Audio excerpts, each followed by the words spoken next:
नमस्कार दोस्तों, वेद प्रकाश एकेडमी में आपका स्वागत है। तो कल हमने बताया था कि क्लासिफिकेशन ऑफ कंप्यूटर 3 टाइप के होते हैं। कार्य पद्धति के आधार पर वर्गीकरण, आकार और कार्य के आधार पर वर्गीकरण और हार्डवेयर के उपयोग के आधार पर वर्गीकरण। तो कार्य पद्धति के आधार पर वर्गीकरण 3 टाइप के होते हैं: एनालॉग कंप्यूटर, डिजिटल कंप्यूटर और हाइब्रिड कंप्यूटर। मैंने तीनों अच्छे से डिफाइन कर दिया है। दूसरा आते हैं आकार और कार्य के आधार पर वर्गीकरण। तो पहला था मिनी कंप्यूटर, जो मैंने यहाँ पे लेके आया हूँ। तो मेरा आज का टॉपिक है मिनी कंप्यूटर, माइक्रो कंप्यूटर, इन सब के बारे में अच्छे से पढ़ेंगे। तो चलिए देखते हैं मिनी कंप्यूटर।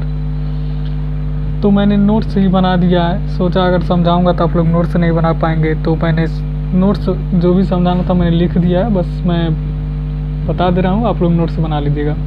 मिनी कंप्यूटर ये आकार में मेन फ्रेम कंप्यूटर से छोटे जबकि माइक्रो कंप्यूटर से बड़े होते हैं। मेन फ्रेम कंप्यूटर से छोटे होते हैं और माइक्रो कंप्यूटर से बड़े होते हैं। इसका आविष्कार 1965 में डेक कंपनी ने किया, डिजिटल इक्विपमेंट कॉरपोरेशन। इसमें एक से अधिक माइक्रो प्रोसेसर का उपयोग किया जाता है। इसकी संग्रहण क्षमता और गति अधिक होती है।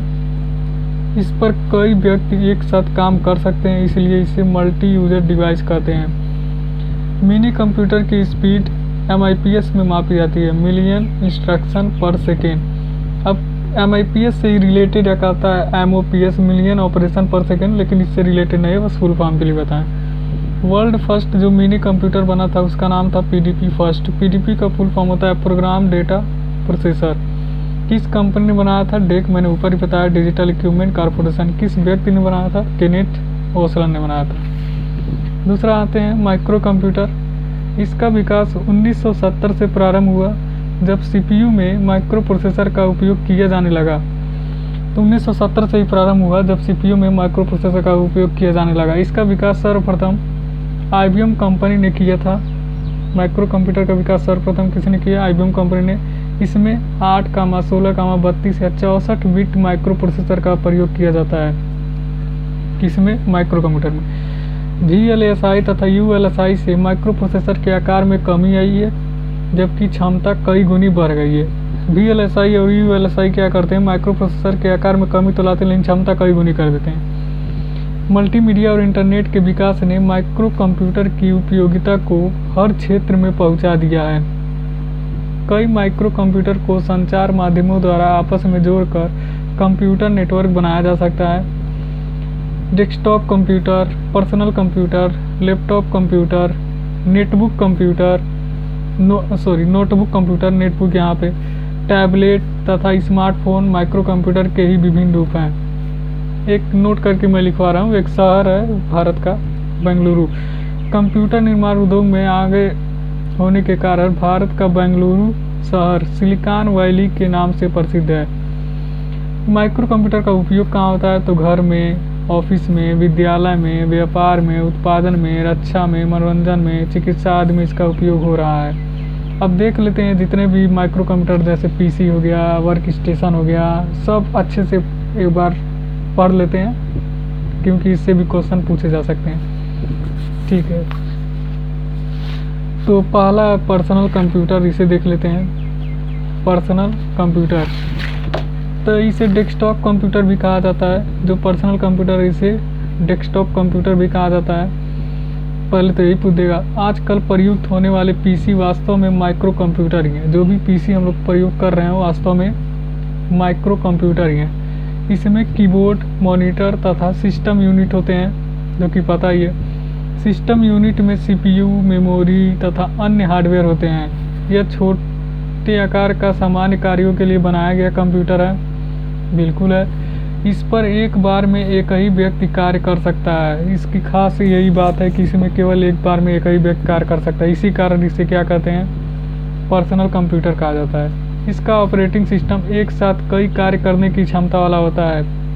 PC को टेलीफोन और मॉडेम की सहायता से आपस में या इंटरनेट से जोड़ा जा सकता है। कुछ प्रमुख PC निर्माता कंपनियां हैं, ये तो कभी मत भूलिएगा, जैसे लेनोवो भी PC निर्माता कंपनी है, एप्पल भी PC निर्माता कंपनी है, कॉम्पैक भी PC निर्माता कंपनी है, जेनिथ भी PC निर्माता कंपनी है। HCL भी पीसी निर्माता कंपनी है और हेवलेट पैकर्ड HP कंपनी भी पीसी का निर्माण करती है। Lenovo Apple compact zenith HCL PC, Lenovo Apple compact zenith HCL HP सब क्या है, पीसी निर्माता कंपनियां हैं। देख लेते हैं पर्सनल कंप्यूटर का उपयोग कहाँ होता है। तो पीसी का विस्तृत उपयोग घर, ऑफिस, व्यापार, शिक्षा, मनोरंजन, डेटा संग्रहण, प्रकाशन आदि अनेक क्षेत्रों में किया जा रहा है।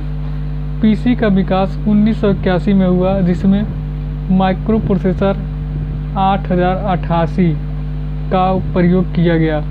1981 में हुआ जिसमें माइक्रो प्रोसेसर 8088 का प्रयोग किया गया। इसमें हार्ड डिस्क लगाकर उसकी क्षमता बढ़ाई गई तथा इसे PCXT personal computer extended technology नाम दिया गया।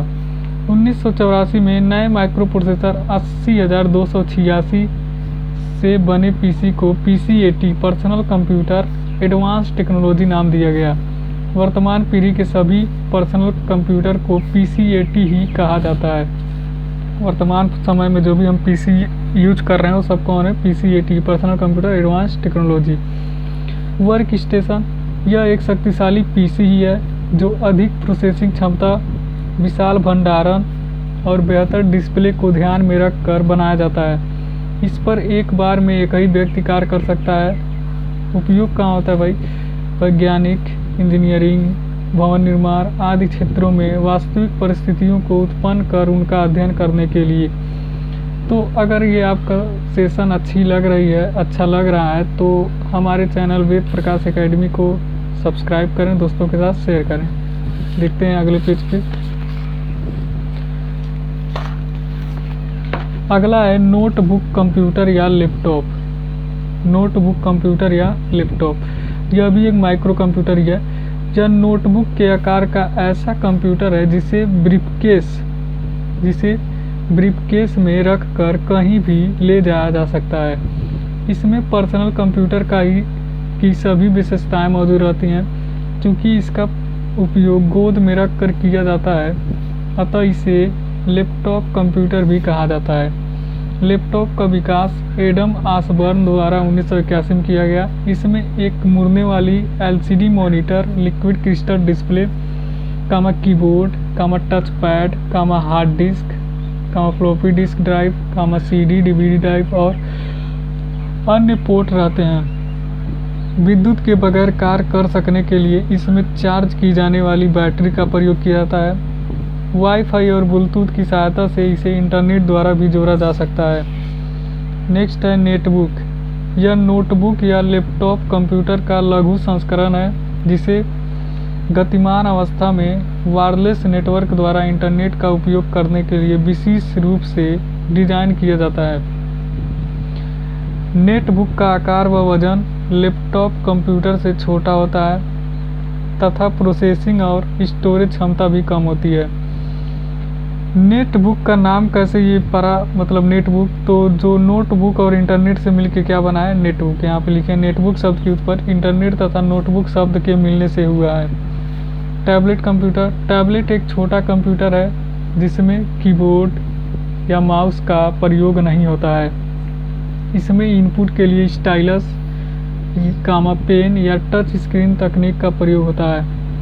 टैबलेट में डेटा डालने के लिए वर्चुअल या ऑन स्क्रीन कीबोर्ड का प्रयोग किया जाता है। इसे वायरलेस नेटवर्क द्वारा इंटरनेट से भी जोड़ा जा सकता है। इसका प्रयोग स्मार्टफोन की तरह भी किया जा सकता है। चूँकि टैबलेट कंप्यूटर का प्रयोग हाथ में रख कर किया जाता है, अतः इसे हैंडहेल्ड कंप्यूटर भी कहा जाता है। एप्पल कंपनी का आईपैड टैबलेट कंप्यूटर का एक उदाहरण है। तो दोस्तों, अगर आपको ये सेशन अच्छा लग रहा है तो वेद प्रकाश एकेडमी को सब्सक्राइब करें। चलते हैं नेक्स्ट माइक्रो कंप्यूटर की ओर बढ़ते हैं। तो नेक्स्ट माइक्रो कंप्यूटर जो है पाम टॉप। यह बहुत ही छोटा कंप्यूटर है जिसे हाथ में रख कर कार्य किया जा सकता है। इसे मिनी लैपटॉप भी कहा जा सकता है।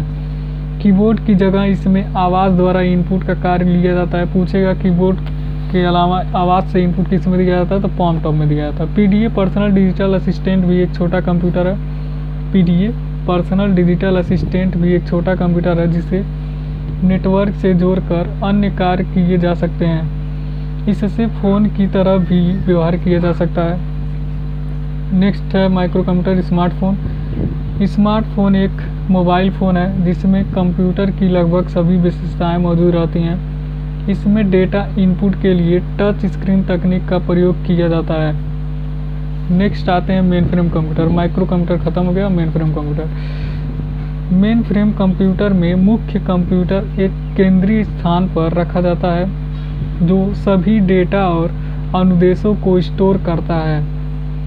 उपयोगकर्ता डंब टर्मिनल के माध्यम से मेनफ्रेम कंप्यूटर से जुड़ता है तथा केंद्रीय डेटाबेस और प्रोसेसिंग क्षमता का उपयोग करता है। मेनफ्रेम कंप्यूटर आकार में काफ़ी बड़े होते हैं। इनकी डेटा स्टोरेज क्षमता अधिक होती है तथा डेटा प्रोसेस करने की गति तीव्र होती है। मेनफ्रेम कंप्यूटर से जुड़कर एक साथ कई लोग अलग अलग कार्य कर सकते हैं, अतः इसे मल्टी यूजर कंप्यूटर कहा जाता है। इसमें ऑनलाइन रहकर बड़ी मात्रा में डेटा प्रोसेसिंग किया जा सकता है। मेनफ्रेम कंप्यूटर में 2 या अधिक माइक्रो प्रोसेसर को एक साथ जोड़कर प्रोसेसिंग क्षमता बढ़ाई जाती है। इनमें सामान्यतः 32 बिट या 64 बिट माइक्रो प्रोसेसर का प्रयोग किया जाता है। मेनफ्रेम कंप्यूटर में टाइम शेयरिंग तथा मल्टी प्रोग्रामिंग ऑपरेटिंग सिस्टम का प्रयोग किया जाता है। मेनफ्रेम कंप्यूटर का उपयोग देख लेते हैं। बड़ी कंपनियों, बैंक, रेलवे रक्षा अनुसंधान, अंतरिक्ष विज्ञान आदि के क्षेत्र में किया जाता है। ये कुछ पॉइंट थे जो मैंने लिख लिए थे। अब कुछ पॉइंट मैं बता दे रहा हूँ। जैसे पूछेगा वर्ल्ड फर्स्ट माइक्रो कंप्यूटर का नाम क्या था।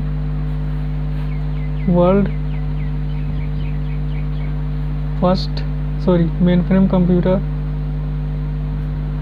World first mainframe computer. तो जो वर्ल्ड फर्स्ट मेनफ्रेम कंप्यूटर था इसका नाम था हार्वर्ड मार्क 1। ये चूँकि कई बार फेल हो चुका था इसलिए ज़्यादा पूछता नहीं, लेकिन तब भी बना था, पहला यही था, इसलिए बता देते हैं। फिर यूएसए में एक कंपनी है IBM। तो IBM ने सोचा कि एक ऐसा कंप्यूटर बनाया जाए, एक ऐसा मेनफ्रेम कंप्यूटर बनाया जाए जो पहली बार बिजनेस में यूज हो, पहली बार कमर्शियल में यूज हो और बहुत बड़ा डेटा स्टोर कर सके। तो उसने बनाया, उसका नाम है यूनिवैक 1, जो कि मैंने पिछले वीडियो में बनाया था डेवलपमेंट ऑफ कंप्यूटर में। तो यूनिवैक 1 के बारे में बताया था कि खोज कौन किए थे। फिलहाल वो टॉपिक दूसरा है, आप लोग देख लीजिएगा डेवलपमेंट ऑफ कंप्यूटर में। तो यूनिवैक 1 जब बना तो ये सबसे पहले क्या है, एक मेनफ्रेम कंप्यूटर है। Mainframe computer. और फर्स्ट बिजनेस कंप्यूटर कौन है, फर्स्ट बिजनेस कंप्यूटर तो यही है UNIVAC 1। First commercial computer, first commercial computer तो यही है यूनिवैक 1। बिग डेटा स्टोरेज कौन है, तो यही है यूनिवैक 1। तो ये रहा यूनिवैक 1 के बारे में। और इसके बारे में मैंने बताया था डेवलपमेंट ऑफ कंप्यूटर में, जे प्रेस्पर अकाउंट जॉन मॉसले ने बनाया था, मॉकले कहीं कहीं कहते हैं। और इसका फुल फॉर्म होता है universal automatic computer. First generation में भी यूज हुआ था, आगे बताएंगे। तो मैंने मेनफ्रेम कंप्यूटर बता दिया, first mainframe computer Harvard mark 1, लेकिन शायद माइक्रो कंप्यूटर नहीं बताया। एक बार देख लेते हैं माइक्रो कंप्यूटर में। तो माइक्रो कंप्यूटर देख लेते हैं यहाँ पे, सॉरी भूल गया था। वर्ल्ड फर्स्ट ज़्यादा पूछता नहीं इसलिए ध्यान नहीं दिए। World first micro computer,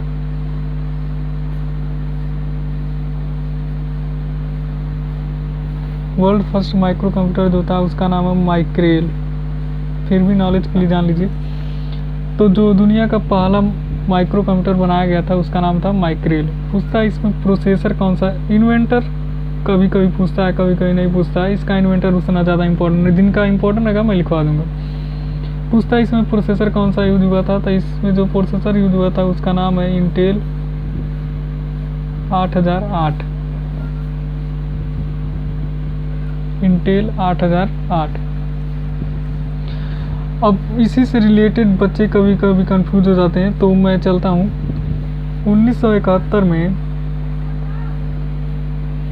USA में कंपनी है इंटेल। वैसे तो कंपनियाँ कई हैं, लेकिन इंटेल के बारे में आज जान लेते हैं। इंटेल में दो व्यक्ति थे मेनली, फेडरिको फैगिन, मतलब बहुत लिखते हैं लेकिन इनको फेडरिको फैगिन कामा टेड हॉफ,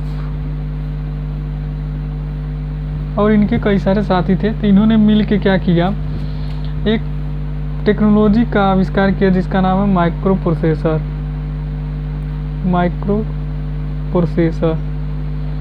तो माइक्रो प्रोसेसर का आविष्कार कौन कौन किए हैं, फेडरिको फैगिन, टेड हॉफ और इनके साथी ने।